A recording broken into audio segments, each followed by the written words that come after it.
Samajwadi party के सांसद शफीकुर रहमान बर्क ने एक नए विवाद को जन्म दे दिया है। सपा सांसद शफीकुर रहमान बर्क ने तालिबान लड़ाकों की तुलना स्वतंत्रता संग्राम सेनानियों से कर दी है।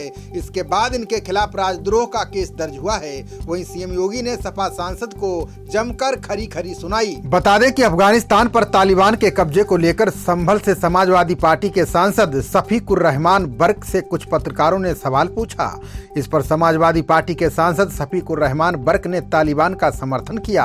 उन्होंने तालिबान को एक ताकत बताया। बर्क ने तालिबान का पक्ष लेते हुए कहा कि जब भारत अंग्रेजों के कब्जे में था तब देश ने आजादी की लड़ाई लड़ी।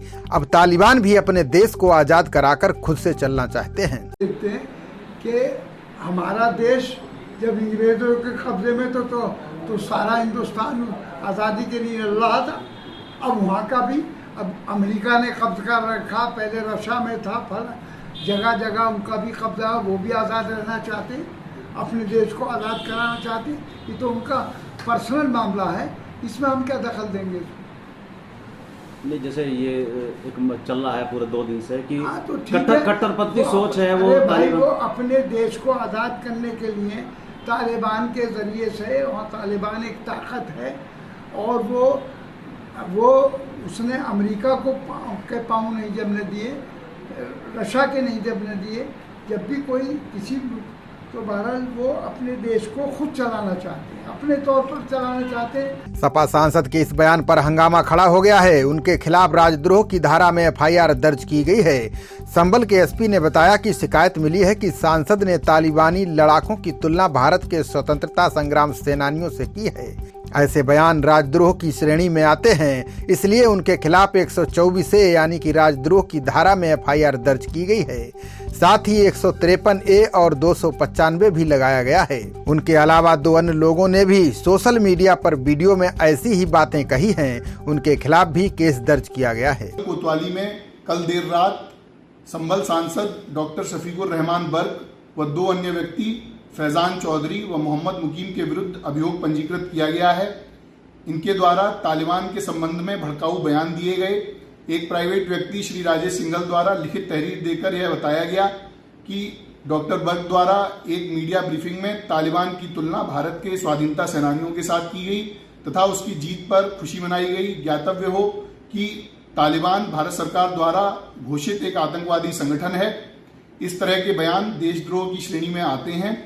अतः उपरोक्त लिखित तहरीर के आधार पर उपरोक्त तीनों व्यक्तियों के विरुद्ध धारा 124 ए, 153 ए व 295 ए आईपीसी के अंतर्गत अभियोग पंजीकृत किया जा रहा है।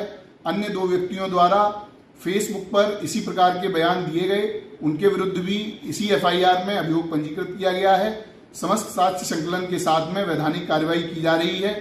देशद्रोह के बारे में इस तरह की बयानबाजी करने वाले व्यक्तियों अथवा सोशल मीडिया पर इस तरह की पोस्ट शेयर करने वालों के विरुद्ध कड़ी से कड़ी कार्रवाई संभल पुलिस द्वारा की जाएगी। धन्यवाद। ये पहला मामला नहीं है जब सपा सांसद विवादों में आए हैं। इससे पहले भी उन्होंने संसद में वंदे मातरम का विरोध करते हुए सदन से वॉकआउट किया था।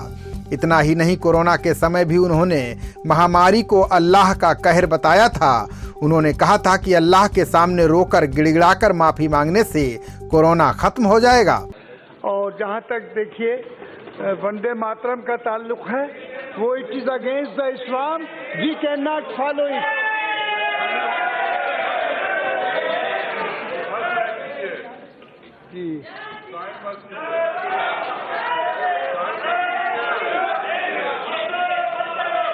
सीएम योगी ने तालिबान को लेकर समाजवादी पार्टी सांसद डॉक्टर शफीकुर रहमान बर्क के बयान की विधान परिषद में कड़ी निंदा की।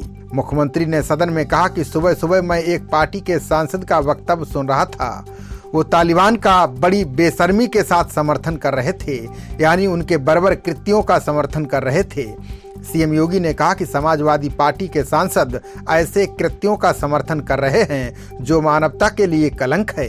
भाजपा ने सपा सांसद बर्क के इस बयान पर आपत्ति जताते हुए सार्वजनिक तौर पर माफी मांगने की मांग की है। डिप्टी सीएम केशव प्रसाद मौर्य ने भी बर्क के बयान की निंदा की।